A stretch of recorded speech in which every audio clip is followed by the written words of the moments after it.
This notion that Islam is a peaceful religion is just not true, David. There's no evidence of peace anywhere in the world under Islamic rule. Christians and minorities are persecuted. We see, of course, in Syria and Iraq, we see the beheading of what they call the infidels. They'll take young girls like the Yazidis, and they'll take them and force them to be sex slaves. And under Islam, it's permitted to have slaves.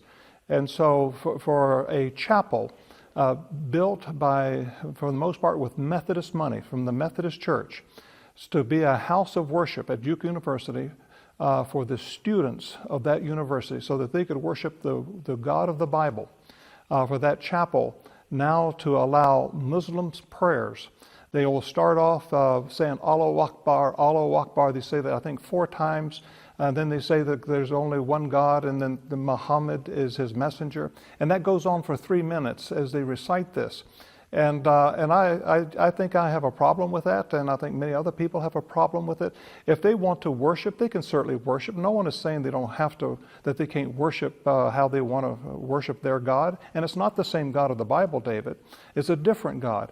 And for them to use that chapel that was given by donors who gave it for the Christian faith, now for this to be used for something other than the Christian faith, and especially in light of last week's massacre, where these terrorists came out citing Allahu Akbar, and now that same chant, Allahu Akbar, is going to be going across Duke University this Friday.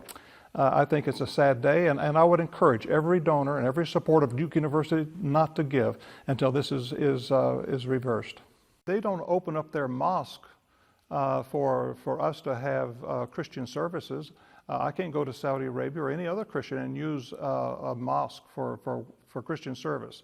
And nowhere in the Middle East will they open up a mosque for the Christians to worship in.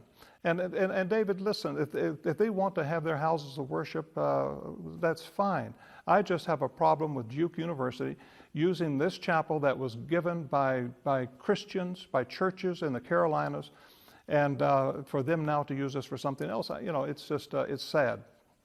I think Christians need more religious acceptance in this country. That's what I believe. I think we as Christians are being marginalized. We are being pushed out of the corner, but yet we see Islam and other religions are given the front row seat, and that's a shame. You see, this country was built on Christian principles. It was built by men and women who feared the God of the Bible, and it's the greatest nation in the history of the world. And I thank God for our forefathers that gave us the religious freedom. But I think we are in a different world today. And there's a lot of danger out there from people who claim to be religious. And they want to destroy this country, and they want to destroy our faith and what we believe in. And we need to be very careful and guard and protect these freedoms that we have.